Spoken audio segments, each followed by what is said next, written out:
Isang araw, 2 araw, 3 araw at maraming araw pa ang mabilis na lumipas.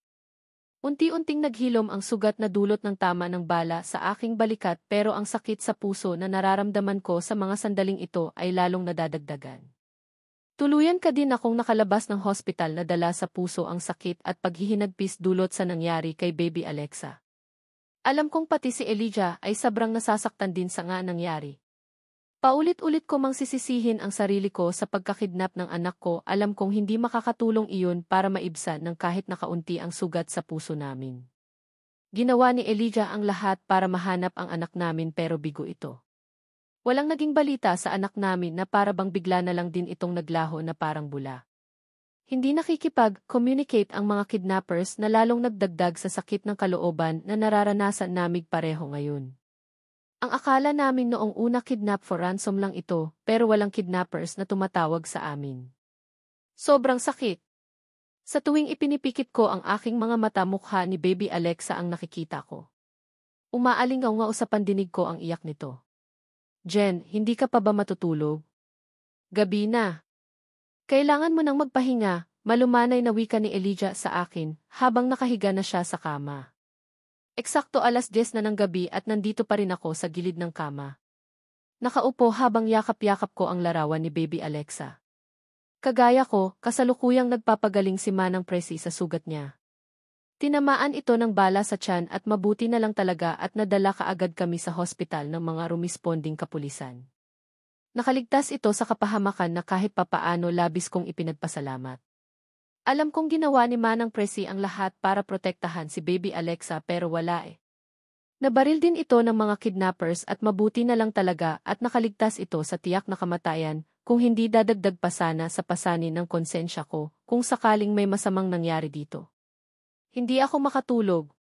Pakiramdam ko habang nagtatagal na hindi natin kasama ang anak natin, unti-unti akong nababaliw, mahina kong sambit na sinabayan ko pa ng paghikbi. Kaagad namang napabangon si Elijah sa kama. Umusog siya palapit sa akin kasabay ng masuyong paghaplos niya sa likod ko. May awa ang Diyos. Mahahanap ko din ang anak natin. Magtiwala ka lang sa akin, Jen, mahina niyang sambit pero ramdam ko ang pait sa boses niya. Lalo naman akong napahagulhol ng iyak. Hindi ko alam kung kaya ko pa bang maghintay, Elijah. Hindi ko alam kung hanggang kailan ko kakayanin ang sakit. Kailangan ko ang anak natin. Miss na miss ko na siya, umiiyak kong sambit at hindi ko na napigilan pa ang sarili ko. Mahigpit na akong napayakap sa kanya. Kay Elijah lang talaga ako kumukuha ng lakas sa mga panahong alam kong sobrang lugmok na talaga ako. Kung sino man ang kumuha sa baby ko, ipinagdarasal ko na sana hindi nito pinapabayaan si Baby Alexa kung hindi mananagot talaga siya sa akin.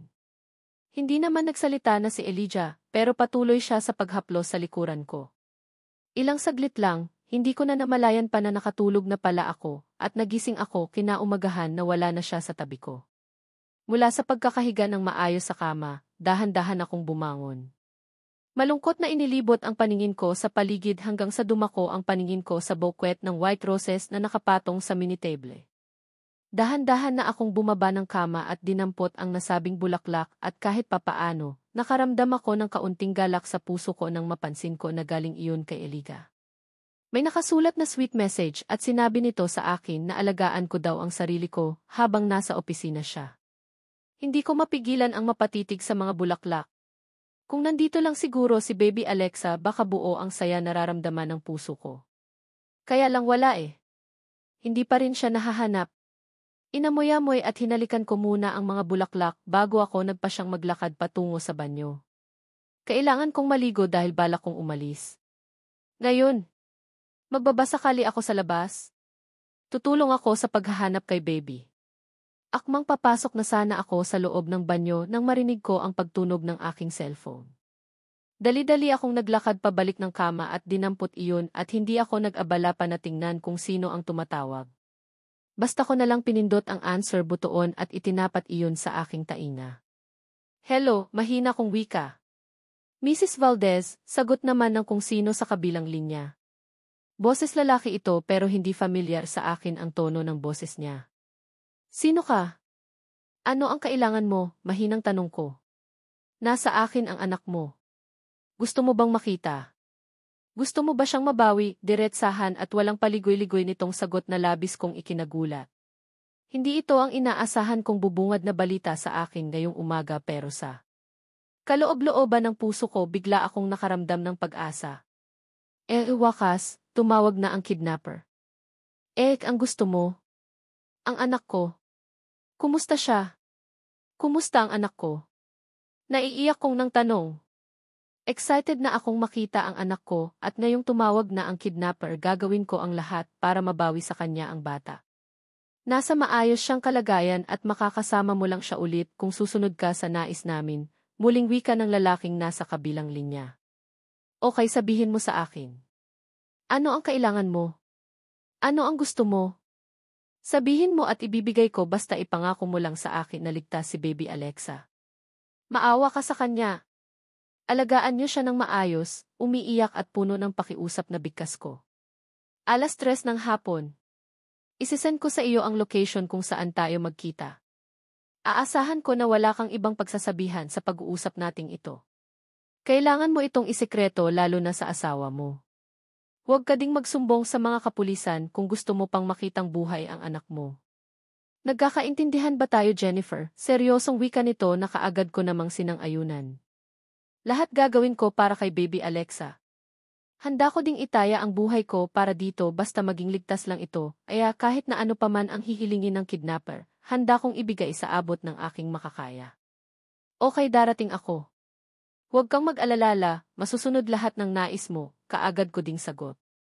Good. Antabayanan mo ulit ang tawag ko maya-maya para sa eksaktong lokasyon ng pagkikita natin. See you, Jennifer, wika nito at kaagad na pinatay ang tawag. Para naman akong biglang nanghina na napaupo sa kama. Pinaghalong damdamin ang kaagad na lumukob sa buo kong pagkatao.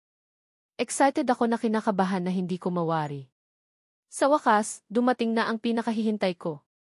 Muli ko nang makakasama si Baby Alexa, kaya naman kailangan kong maging masunurin sa lahat ng gusto ng mga kidnappers. Hindi ko sila pwedeng galitin dahil buhay ni Baby Alexa ang nakasalalay dito. Ang naudlot kong pagpasok sa banyo ay itinuloy ko na. Naligo ako at pagkatapos nagbihis ng damit na pang-alis. Gusto kong handa na ako kapag tumawag ulit ang mga kidnappers. Excited na akong mayakap at makarga ulit si Baby Alexa. Excited na akong makasama siya ulit. Ma'am, aalis po ba kayo? Pagkatapos kong magbihis bitbit ang paborito kong bag mabilis na din akong bumaba. Sa ibaba ko na lang hinihintayin ang tawag ng mga kidnappers. Kakain na din muna ako dahil almost lunchtime na at naskip ko na naman ang pagkain ng breakfast. May pupuntahan lang ako, maiksing sagot ko kay Manang Salve. Ganoon po ba? Ipapahanda ko po ang kotse, sagot niya naman sa akin. Kaagad naman akong umiling. Hindi ako marunong mag-drive at kabilin-bilinan sa akin ni kidnapper na huwag akong magsama ng kahit na sino sa lugar na babangitin na pupuntahan ko mamaya para kunin si Baby. Hindi ako pwedeng magsama ng kahit na driver, kaya magko-commute na lang ako. Manang, wag na po. Magta-taxi na lang ako, mahina kong sagot sa kanya. Napansin ko ang gulat na kaagad na rumihistro sa mga mata nito habang hindi makapaniwalang nakatitig sa akin. Sigurado po ba kayo, ma'am? Hindi niyo po kabisado ang Metro Manila at baka mapahamak kayo. Saka, kapag malaman Sir Elijah na umalis kayong mag-isa, baka magalit po iyon, ma'am, seryosong sagot nito. Manang, iyon nga po ang ipapakiusap ko eh. Pwede po bang huwag niyo na lang bangitin sa kanya ang tungkol dito? Please, sagot ko. Napansin kong natigilan ito bago dahan-dahan na tumango. Okay, sige po pero mag-ingat po kayo, ma'am ha, sagot niya naman sa akin. Pilit naman akong napangiti. Salamat, Manang. Hayaan niyo po, mag-iingat po ako. Salamat po, sagot ko at umpisa na akong ituon ang buo kong atensyon sa pagkain. Kailangan kong kumain dahil hindi ko alam kung magiging maayos ba ang negosasyon namin ng taong kumidnap sa anak ko. Kailangan ko ding maging malakas para malagpasan ang pagsubok na ito. Pagkatapos kong kumain na lunch, naghintay ako sa living area sa muling pagtawag ng kidnapper at eksakto 2:00 ng hapon muli itong tumawag. Sinabi nito sa akin ang lokasyon kung nasaan si Baby Alexa at kung saan kami magkikita. Kaagad akong nagpatawag ng taxi kay Manang Salve at pagkasakay, ibinigay ko lang sa driver ang address na pupuntahan ko habang abot-abot ang kaba sa puso ko. Optima Condominium, 6th floor, room number 601. Iyon ang ibinigay na address sa akin ng kidnapper na labis kong ipinagtaka. Although medyo luma na ang condo building na ito, maayos pa rin naman ang buong paligid. Matatag pa rin itong nakatayo sa gitna ng Kalakhang, Maynila. Hindi ito ang inaasahan kong lugar na pagkikitaan namin. Hindi ko lubos na maisip na sa mismong gitna ng syudad lang sila matatagpuan. Pagkababa ko ng taxi kaagad na din akong pumasok sa loob ng condo building. Nag-ewan lang ako ng aid sa information area, pagkatapos noon diretsyo na ako sa elevator at sakto naman na bumukas iyon kaya mabilis na din akong sumakay. Pinindot ko ang buton number 6 at kaagad kong naramdaman ang paggalaw nito paitaas. Dahil mag-isa lang naman ako sa elevator, kaya mabilis na din akong nakarating ng 6th floor at pagkabukas ng elevator, kaagad na din akong lumabas at inilibot ang paningin sa buong paligid. Kaagad kong hinanap ang room 601 at nang makita ko iyon, dali-dali akong naglakad patungo doon at nag-doorbell. Halos 2 minuto din ang hinintay ko bago bumukas iyon at nang bumukas iyon may kung sino na basta na lang ang humila sa akin papasok sa loob. Nagulat man mas pinili kong maging kalmado dahil sa pagkakataon na ito alam kong walang lugar ang matakot dahil nasa hindi ka nais-nais na sitwasyon ang lagay ng anak ko. Nasaan si baby? Nasaan ang anak ko? Kaagad kong bigkas ng sumalubong sa paningin ko ang mukha ng 3 tao. Lahat sila ay nakasuot ng maskara. Lahat din sila ay nakadamit na kulay itim at mahirap talaga silang makilala. Bilib na talaga ako sa iyo, Jennifer. Ang tapang mo din, no? Akalain mo, talagang pumunta ka pa dito sa hideout namin na mag-isa at walang sino man ang kasama. Narinig kong wika ng isa sa kanila. Boses babae iyon at hindi ko mapigilan ang mapakunot noon nang mabusesan ko siya. Madeline? Ikaw ba iyan? Puno ng pagkagulat na bigkas ko. Yes, hindi ako pwedeng magkamali. Ang half-sister kong si Madeline ang isa sa mga taong kaharap ko ngayon. Ha ha ha ha. Ang galing mo. Ang galing mo talaga, Jennifer. Imagine, akala ko nakalimutan mo na ako pero tingnan mo nga naman. Hanggang ngayon kilala mo pa rin ang boses ko at hindi ko akalain na hanggang ngayon uto-uto ka pa rin, tumatawa niyang sagot sabay hubad niya sa suot niyang maskara. Kaagad na bumungad sa paningin ko ang galit na mukha ni Madeline habang may nang-uyam na ngiti na nakaguhit sa labi. Sinabi ko naman kasi sa iyo noon pa, 'di ba? Hindi ko hahayaan na magiging masaya ka kaya gagawin ko ang lahat para masira ka, Jennifer, galit niyang wika sa akin. Ang anak ko. Ikaw ba ang nasa likod ng lahat na ito, Madeline? Bakit? Bakit mo ito nagawa sa akin? Galit kong tanong sa kanya. Akmang lalapitan ko na sana siya nang maramdaman ko ang pagtama ng isang matigas na bagay sa ulo ko at kasunod noon ay ang matinding pagkahilo na naramdaman ko. Hindi ko na naramdaman pa ang kasunod na nangyari dahil tuluyan nang nagdilim ang paligid ko. Hindi ko alam kung ilang oras akong nawala ng malay pero nagising na lang ako na maayos na akong nakahiga sa kama. Dali-dali akong bumangon at ganoon na lang ang panlalaki ng mga mata ko sa gulat nang mapansin ko na wala akong damit na pang-itaas. Ano ang nangyari habang wala akong malay? Pinagsamantalahan ba nila ako? May ginawa ba silang hindi kaaya-aya sa katawan ko? Sa naisip kong iyon, hindi ko na napigilan pa ang maiyak dahil sa sobrang takot. Hindi kayang tangapin ng isip at puso ko na nagawa akong ipahamak ni Madeline. Oh, mabuti naman at gising ka na? Alam mo bang kanina pa tumatawag ang gwapo at mapagmahal mong asawa, natatawang muling wika ni Madeline. Naka-dress na kulay dilaw na siya ngayon at kasama niya ang boyfriend niya si Robin na nakangising nakatitig sa akin, kaya dali-dali kong hinila ang kumot at itinakip iyon sa katawan ko. Ano ang ginawa mo sa akin? Ano ang ginawa niyo sa akin? Nasaan ang anak ko? Galit kong tanong sa kanila. Hindi ko alam kung ano ang tumatakbo sa isipan nila at bakit kailangan nilang gawin sa akin ito, pero isa lang ang sigurado ako, alam kong may binabalak na hindi maganda sa akin itong si Madeline at sa totoo lang hindi ko alam kung kaya ko ba siyang labanan. Anak mo? Oh, right. Ang anak mo. Well, regarding sa bata tatawag pa kami sa asawa mo. Hihingi pa kami ng ransom bago namin ibigay ang bata para naman kumita din kami kahit papaano. Natatawa niyang sagot sa akin. Kaagad namang nanlaki ang mga ko sa gulat. Anong ibig mong sabihin? Hindi mo ibibigay ang anak ko ngayon? Kung ganoon, ano ang ginagawa ko dito? Ano ang ginawa mo sa akin? Galit kong sigaw. Malakas na tawa ang naging sagot sa akin ni Madeline bago niya dinampot ang mga kasuotan ko na nasa ibabaw ng sofa at ibinato sa akin. Magbihis ka at umuwi sa inyo. Hindi na kita kailangan. Hindi ka na namin kailangan, puno ng pang-uyam na sagot niya sa akin at mabilis na hinila si Robin palabas ng silid. Naiwan naman akong hindi na napigilan pa ang mapahagulhol ng iyak. Hindi ka sumunod sa usapan natin. Nasaan ang anak ko? Bakit mo ito ginagawa sa akin? Galit na tanong ko kay Madeline pagkalabas ko ng silid. Kaming tatlo lang ang nandito sa loob ng kondo unit. Wala akong damit pang itaas kanina pagkagising ko, pero wala naman akong kakaibang nararamdaman sa sarili ko maliban sa sakit ng ulo, dulot ng pagtama ng isang matigas na bagay sa bahaging iyon. Alam ko sa sarili ko na may ginawang hindi maganda itong si Madeline pero kung ano man iyon hindi ko alam. Ang anak mo. Right.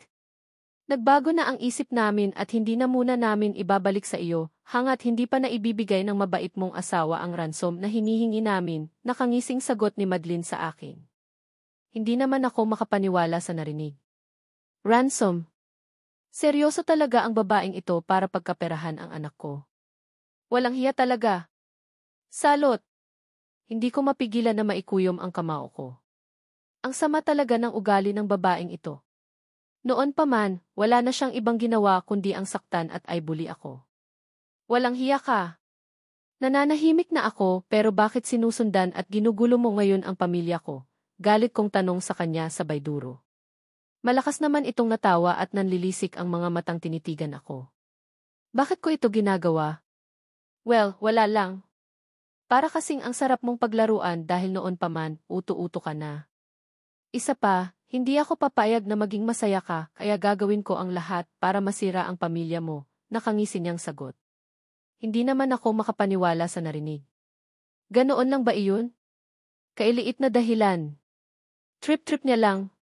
Gaanoon lang ba kadali sa kanya na sirain ang mga bagay na nakakapagpasaya sa akin? Bakit ano ba ang kasalanan ko at bakit niya ako ginaganito? Lumayo na nga ako, di ba? Nasolo niya na ang atensyon at pagmamahal ni Papa, pero bakit heto na naman siya? Bakit?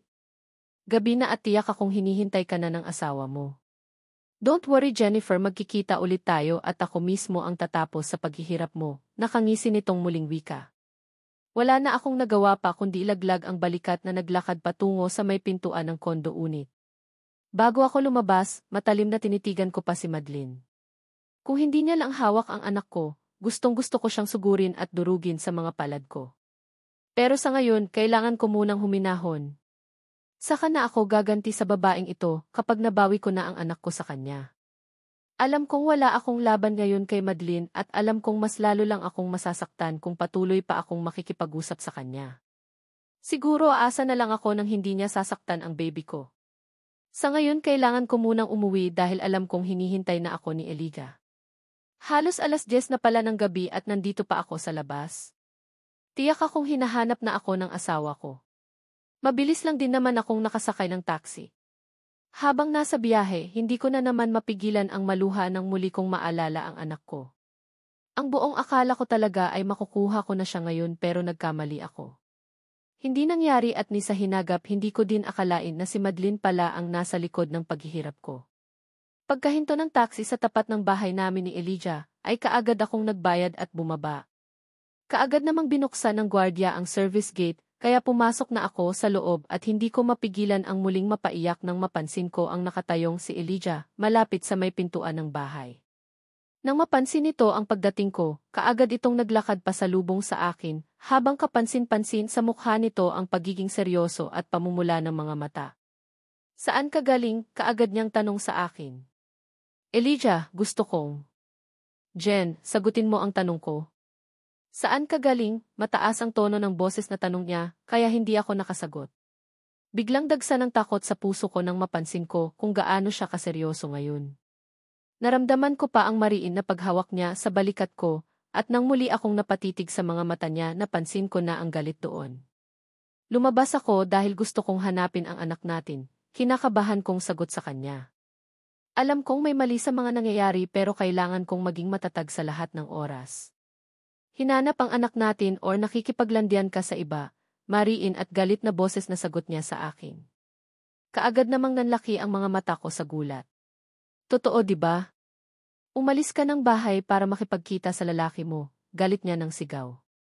Hindi ko naman malaman kung ano ang isasagot ko. Hindi ko siya maintindihan.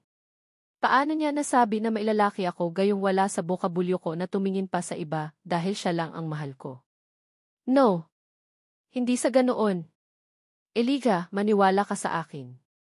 Kung ano man ang iniisip mo, hindi totoo iyon. Naiiyak kong sagot sa kanya, pero hindi ko mapigilan ang mapaigik nang maramdaman ko ang mariin na pagkakahawak niya sa braso ko. Feeling ko nga sa sobrang diin noon, magkakapasa na ako sa bahaging iyon.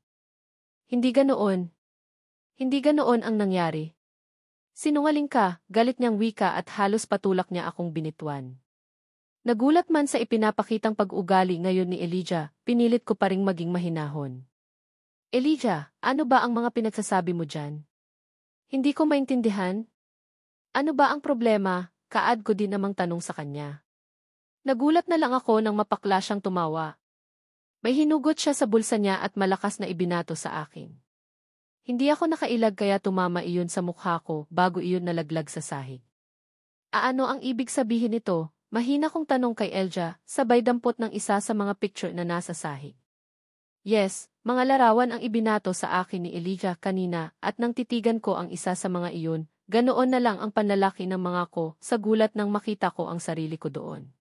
Nakahiga sa kama na may katabing lalaki at ang lalaking iyon ay walang iba kundi si Robin. Hindi. Elijah, hindi totoo ito. Magpapa. Shut up. Magsisinungaling ka pa rin ba? Ayan na nga ang ebidensya oh.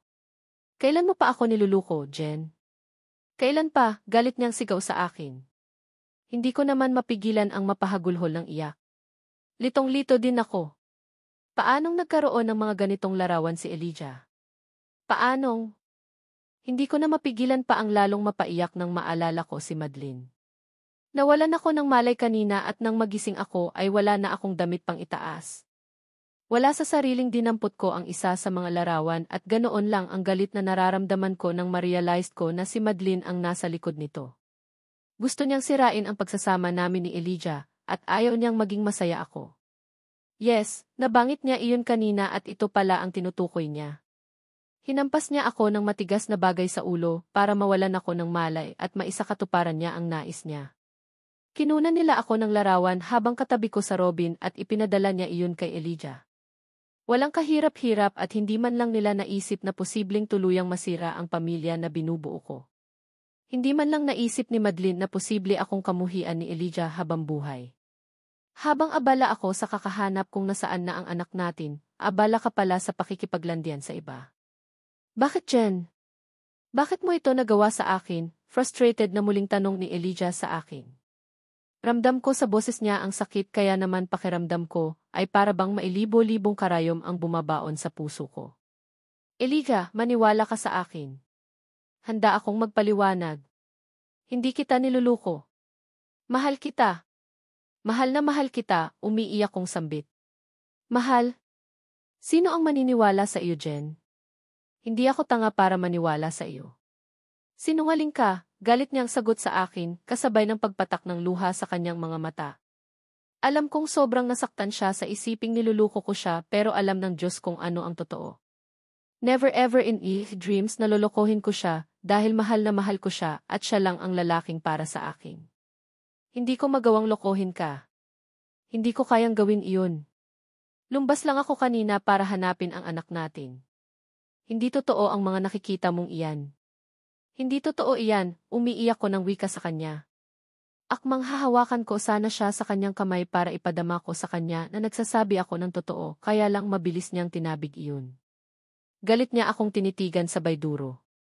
Ano ang palagay mo sa akin, tanga? Sinayang mo ang lahat, Jen. Sinayang mo ang tiwala na ibinigay ko sa iyo dahil ang akala ko isa kang matinong babae. Akala ko iba ka sa lahat pero nagkamali ako, galit niyang wika sa akin. Hindi naman ako nakaimik. Sobrang sakit sa puso ang katagang binitiwan niya ngayon lang at tagos iyon hanggang sa kaloob-looban ng buo kong pagkatao. Hindi na kita kailangan pa sa buhay ko kaya umalis ka na. Ayaw na ayaw ko nang makita ang pagmumukha mo, galit niyang wika sa akin at mabilis na siyang naglakad papasok ng bahay. Kaagad naman akong napailing at umiiyak na mabilis siyang sinundan. Hindi ako papayag sa gusto niya. Hindi ako aalis lalo na ngayong hindi pa nahahanap ang anak namin. Kung kinakailangan na lumuhod ako sa harapan niya para patawarin niya lang ako, gagawin ko. Kahit na wala akong ginawang kasalanan, handa akong magpakumbaba sa harapan niya, basta paniwalaan niya lang ako. Sinundan ko si Elijah hanggang sa nakarating kami ng kwarto. Pagkapasok namin sa loob, napansin kong diretso siya sa walk-in closet habang tahimik naman akong nakatayo lang sa may pintuan.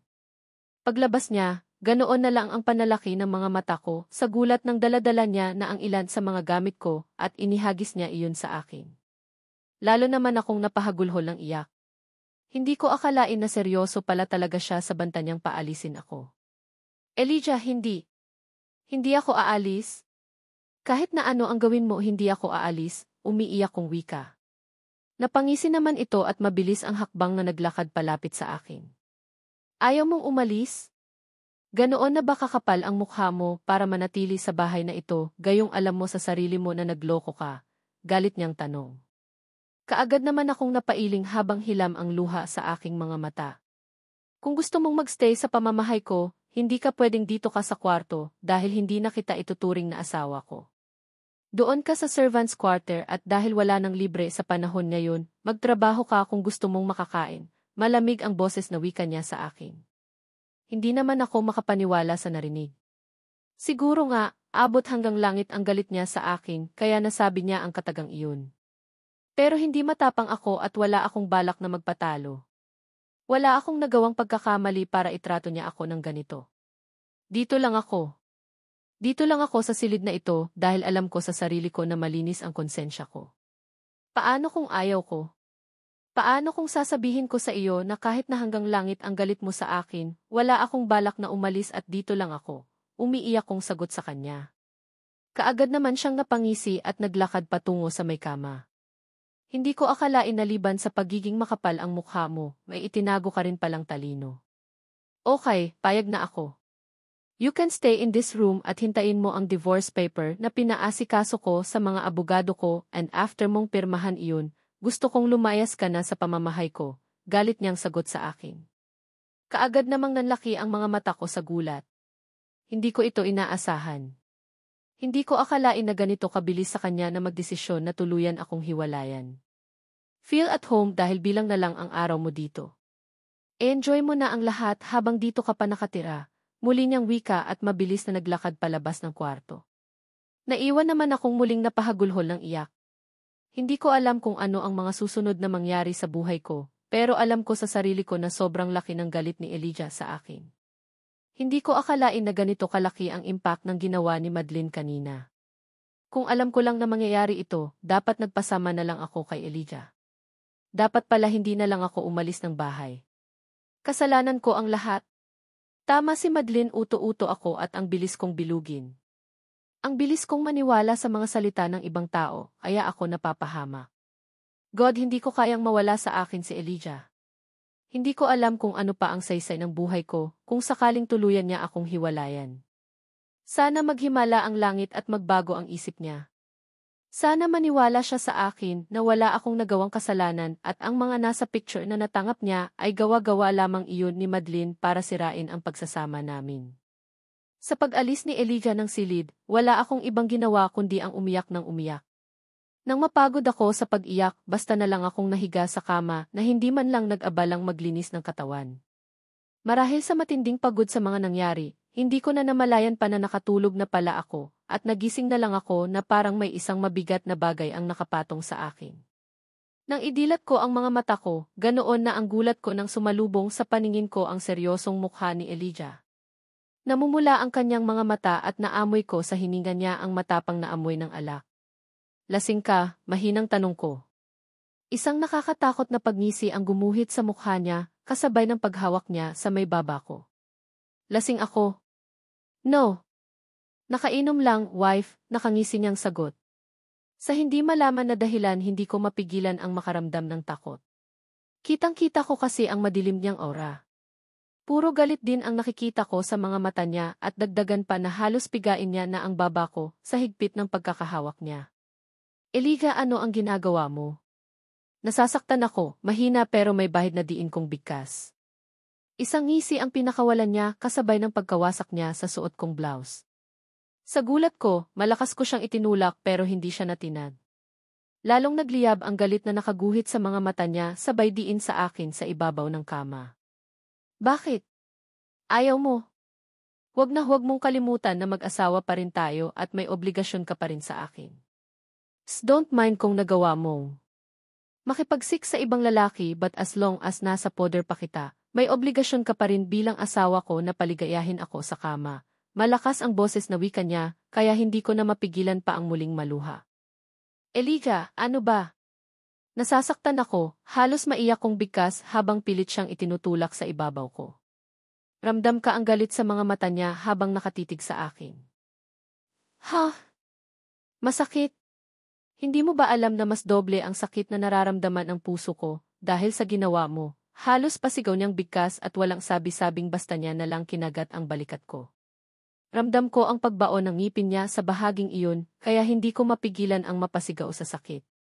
Parang wala lang naman sa kanya dahil imbes na maawa siya sa akin, tumawa lang siya ng malakas na parabang nababaliw. Nabudol mo ako eh. Akala ko talaga isa kang matinong babae pero nagkamali ako. Hindi ko akalain na may itinatago ka palang kalandian. Galit niyang muling bigkas sabay alis niya sa pagkakadagan sa ibabaw ko.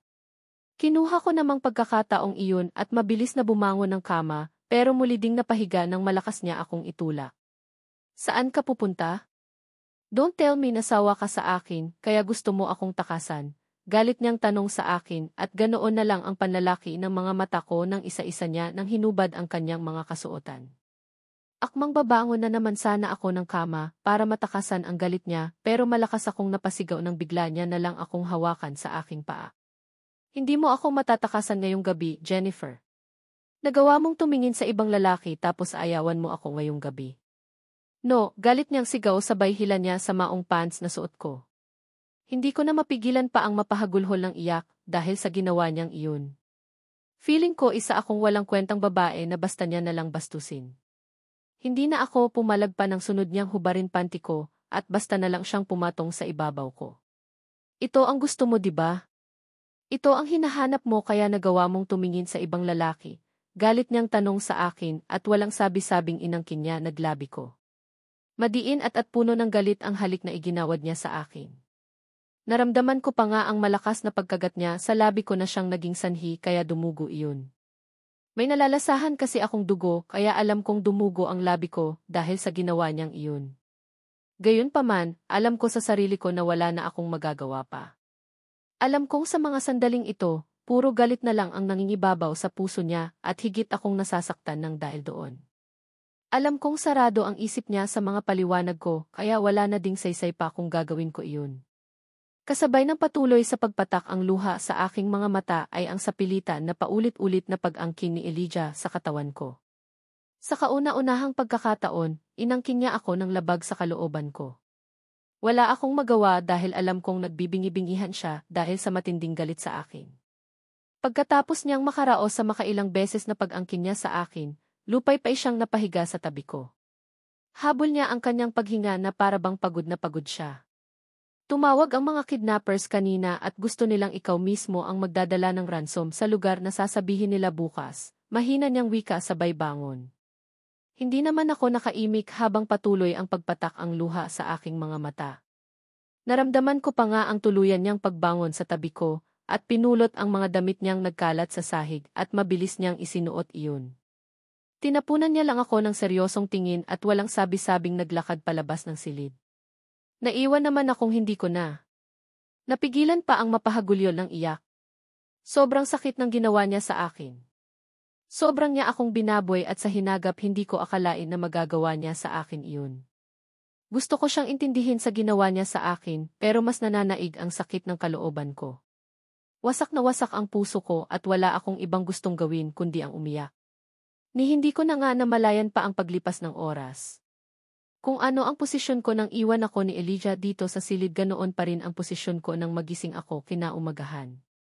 Ramdam ko ang pananakit ng buo kong katawan.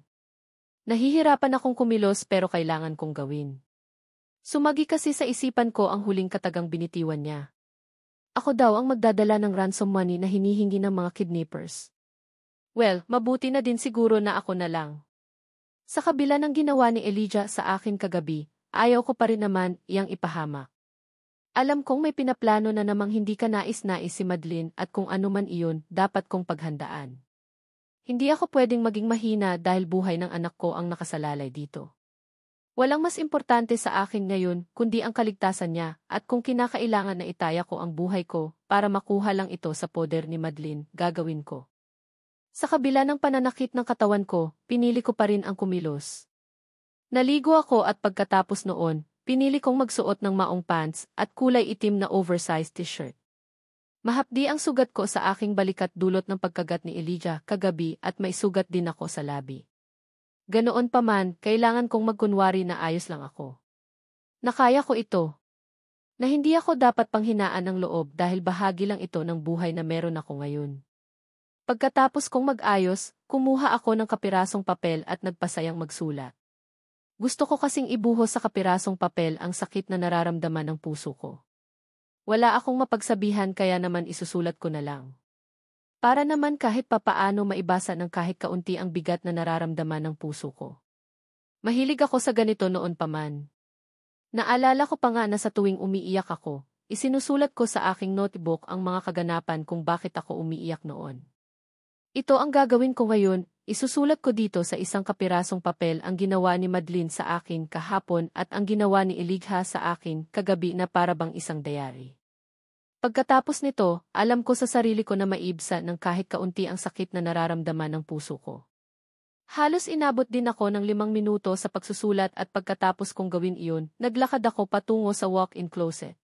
Kinuha ko ang isa sa mga bag na regalo sa akin ni Elijah at ipinasok ko ang papel sa bulsa bago ko maayos na muling ibinalik sa pinaglalagyan nito. Pagkatapos nito, malungkot akong lumabas ng kwarto at hindi ko mapigilan ang makaramdam ng kaba nang bumungad sa paningin ko si Elijah.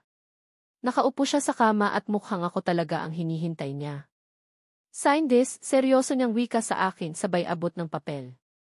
Nagtataka man wala na akong choice kundi ang tangapin iyon at hindi ko na naman mapigilan pa ang pagpatak ng luha sa aking mga mata nang mabasa ko ang nilalaman yun. Divorce agreement kung saan nakapirma na si Elijah. Pirma ko na lang ang kulang para tuluyan na kaming maghihiwalay legally. Gusto mong maghiwalay na tayo? Mahinang tanong ko sa kanya. Sobrang sakit sa puso at pigil ko ang mapasigaw. Ni hindi niya man lang ako hinayaan na magpaliwanag. Ni hindi man lang siya nag-imbestiga upang alamin kung totoo ba ang mga larawan na natangap niya kagabi.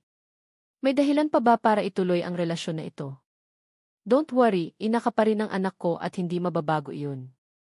Ayaw ko lang na magkaroon pa tayo ng ugnayan sa isa't isa dahil sa tuwing naiisip ko ang ginawa mong panluluko sa akin, sobrang nasasaktan ako. Seryoso niyang sagot kaya naman hindi ko na napigilan ang mapaiyak. Gamit ang nanginginig kong kamay, dinampot ko ang ballpen at pikit matang pinirmahan ang divorce paper na ibinigay niya. Pagkatapos noon, dahan-dahan kong hinubad ang wedding ring na nasa daliri ko at ipinatong iyon sa bedside table. Salamat sa masayang alaala. Siguro nga, wala nang saysay para ipaglaban pa ang relasyon nating ito. Hanggang dito na lang tayo at sana magiging masaya ka na. Lumuluha kong bigkas at laglag ang balikat na naglakad palabas ng silid. Diretso akong bumaba ng hagdan at naglakad palabas ng bahay. Nakasalubong ko pa si Manang Salve at niyaya niya pa ako na kumain na muna pero umiling lang ako. Sa kondisyon kong ito, alam ko sa sarili ko na hindi din ako makakain. Walang ibang nararamdaman ang puso ko kundi puro sakit. Iwag niyo na po ako tawaging Ma'am Manang dahil simula ngayong araw, hindi niyo na po ako amo, mapait ang boses na sagot ko sa kanya. Naglakad ako patungo sa may garden at naupo sa isang upuan. Pakiramdam ko, biglang nawala ng lakas ang paa ko. Wala nang higit na masasakit sa nararamdaman ng puso ko ngayon. Durog na durog ako at gusto kong sumigaw. Kumain ka muna bago tayo aalis. Tumawag na ang mga kidnapper at sinabi na nito kung saan mo dadalhin ang ransom money, seryosong wika ni Elijah mula sa likuran ko. Isang malungkot na ngiti sa labi na kumawala sa akin bago ako dahan-dahan na lumingon sa kanya. Mas importante ang buhay ni baby kaya kung ready na ang ransom money, aalis na ako, seryosong sagot ko sa kanya. Napansin kong natigilan siya bago dahan-dahan na naglakad patungo sa sasakyan kaya mabilis na din akong napasunod sa kanya. Pumasok siya sa loob kaya mas pinili kong maupo sa may passenger seat katabi ng driver. Simula ngayong araw, wala na kaming ugnayan sa isa't isa kaya dapat lang na ituring na naming estranghero ang bawat isa sa amin. Iyon ang nararapat para naman wala nang dahilan para lingunin ko siya ulit. Wala nang dahilan para umasa pa ang puso ko na magiging maayos din ang lahat sa amin.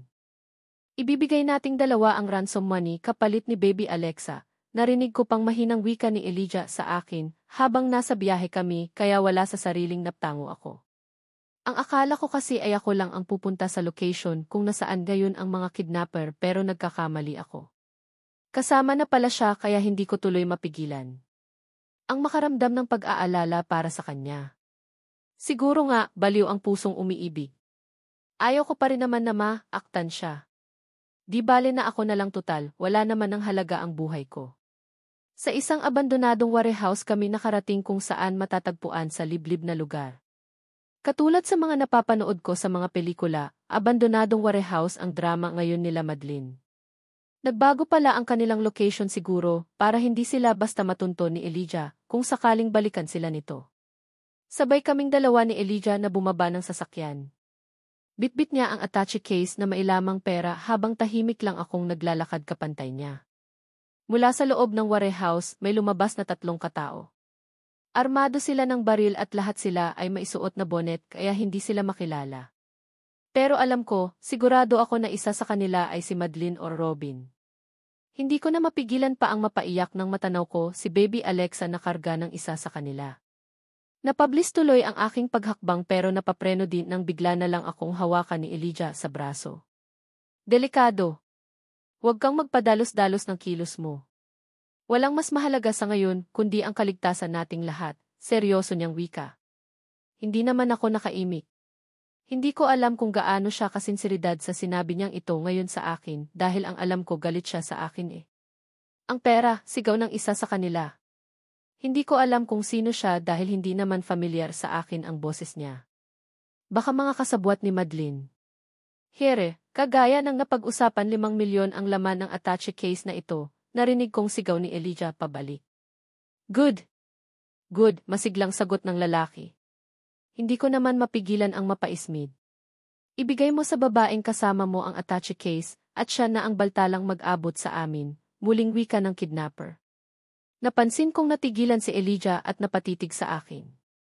Kitang-kita ko ang patutol sa mga mata niya. Ang anak ko. Paano ang anak ko? Kaagad ding tanong ni Elijah dito. Ang kaunting pag-asa sa puso ko kanina na akala ko nag-aalala din siya sa akin ay biglang nagalaho. Sa anak lang pala namin siya concern. Of course, makukuha mo ang anak mo. Palitan tayo Mr. Valdez, ilalapit ng kasama namin ang bata sa iyo, samantalang ang asawa mo ang lalapit sa amin para ibigay ang pera. Ayos na ba? Sagot naman ng isa sa kanila. Muling napatitig si Elijah sa akin bago dahan-dahan na tumango. Sure iyon lang pala eh, nakangising sagot nito kabay bigay niya sa akin ng hawak niyang attache case. Mag-ingat ka. Pabulong pangwika nito sa akin.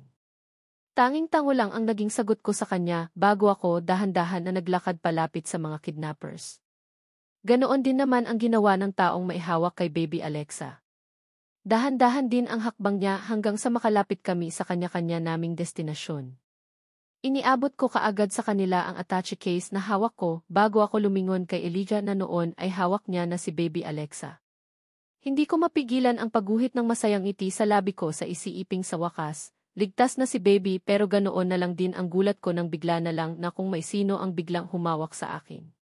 Mahigpit at bago pa ako nakapag-react kinaladkad na nila ako. Muli akong napatingin kay Elijah na noon ay kitang-kita ko ang gulat sa mga mata niya. Akmang susunod sana siya sa amin pero mabilis naman siyang tinutukan ng baril. Huwag kang sumunod. Si Jennifer lang kailangan namin. Nasa iyo na ang bata at pwede ka nang umalis, malakas ang boses na wika ng kidnapper. Hindi ko na napigilan pa ang maluha. Sinasabi ko na nga ba eh. May iba pang plano si Madeline sa akin at kung ano man iyon, alam kong hindi maganda. wala sa usapan natin ito.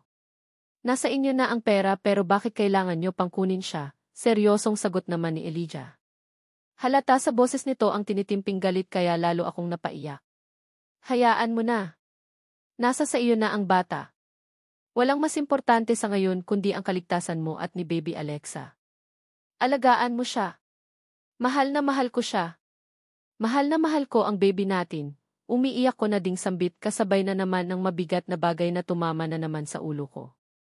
Kaagad na nagdilim ang buo kong paligid at bago pa ako nawala ng malay, nakarinig pa ako ng sunod-sunod na putok ng baril sa buong paligid. Sinabi ko naman kasi sa iyo, di ba? Mali itong ginagawa natin. Mali na nakipagtulungan ka pa sa Ethel na iyon para lang sirain ang buhay ng half-sister mo. Una kong naulinigan ang galit na boses ng isang lalaki sa pagmulat pa lang ng aking mga mata. Sobrang bigat ng ulo ko, masakit at nahihilo ako. Pwede ba, Robin? Mag-concentrate ka na nga lang sa pagdadrive. Ngayon mo pa ba ako sisisihin gayong alam mo naman na kahit na ano pa ang gawin natin, hindi na maibabail ang mga nangyari na, naulinigan kong sagot naman ni Madeline. Kahit na masakit ang ulo ko, pilit ko pa ring iminumulat ang mga mata ko at doon ko lang din napagtanto na nasa loob ako ng sasakyan. Tinatahak namin ang isang madilim na kalsada at hindi ko alam kung saang lugar na kami ngayon. Wala sa sariling napakapa ako sa aking ulo at impit akong napadaing nang maramdaman ko na masakit iyon. Kaya pala nahihilo ako at may sakit akong nararamdaman dahil may sugat ako sa bahaging iyon. Kung nakinig ka lang sana sa akin na huwag ka nang makipag-communicate kay Ethel hindi sana nangyayari ito. Ano na lang ang mangyayari sa atin ngayon? Sa akala mo ba titigilan tayo ng asawa ni Jennifer? Kahit saan tayo magpunta, hahanapin niya tayo at ayaw kong makulong, narinig ko na namang wika ng galit na si Robin. Biglang dagsa ng realisasyon sa isipan ko. Ang mga nangyari kanina. Ang pagkakakidnap kay Baby Alexa at ginawang pagsira ni Madeline sa buhay mag-asawa meron kaming dalawa ni Elijah.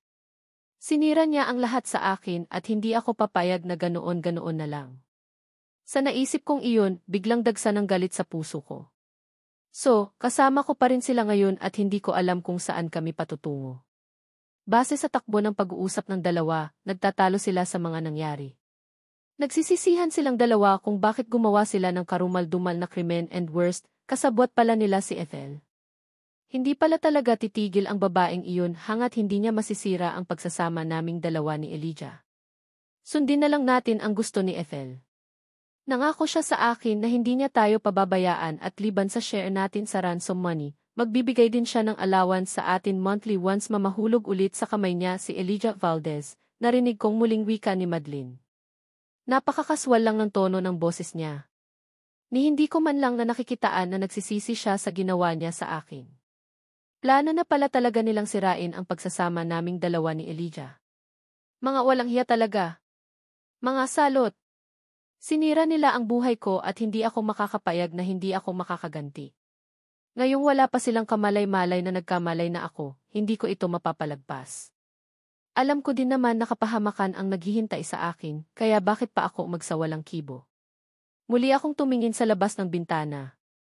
Hindi ko alam kung saang lupalop na ng bansa kami naroroon dahil wala akong nakikitang kahit na anong kabahayan. Nasa mahaba at medyo madilim kaming kalsada at wala akong idea kung saan kami patutungo. Nanghihina na ako. Kahapon pa ng tanghali ang last kong kain at gabi na naman ngayon. Randam ko na din ang gutom at uhaw. Kaya siguro doble na ang paningin ko dahil sa gutom at bago pa ako mamatay, kailangan kong gumawa ng hakbang.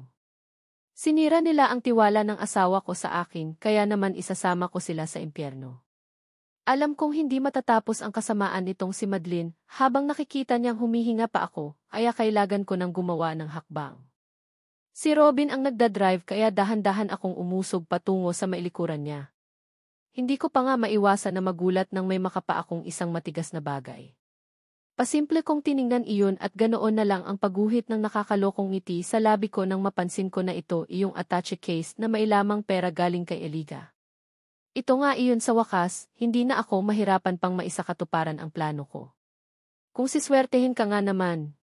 Naramdaman yata ni Madeline ang paggalaw ko dahil napalingon siya sa akin at nagtagpo ang paningin naming dalawa. Gising ka na?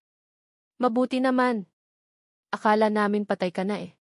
Kanina ka pa kasi walang malay, may bahid na pang-uyam sa boses na bigkas nito sabay titig sa unahang bahagi ng sasakyan. Kinuha kong pagkakataon iyon para maisakatapuran ko ang nais kong gawin. Dali-dali kong iniangat ang hawak kong attache case at walang sabi-sabing dumukwang at inihampas iyon sa ulo ni Robin. Narinig ko pa nga ang mahina nitong pagdaing na para bang nasaktan kasabay ng malakas na sigaw ni Madeline dahil siguro sa gulat. Ano ang ginawa mo? Nahihibang ka na ba? Galit na sigaw niya sa akin. Hindi ko siya sinagot bagkus siya naman ang hinampas ko ng hawak kong attache case. Sapol siya kanyang mukha, kasabay ng paggiwang ng sasakyan at dahil wala akong suot na kahit na ano, humampas ang ulo ko sa likod ng upuan kasabay ng muling pagdilim ng buong paligid. Bago ako nawalan ng malay, napansin ko pa ang nagliliyab na apoy sa unahang bahagi ng sasakyan. Alam kong anumang sandali, sasabog na kami at wala na akong lakas pa para lumabas dito sa loob. Siguro hanggang dito na lang ang kapalaran ko. Siguro, hindi na masusundan pa ang love story na meron kami ni Elijah.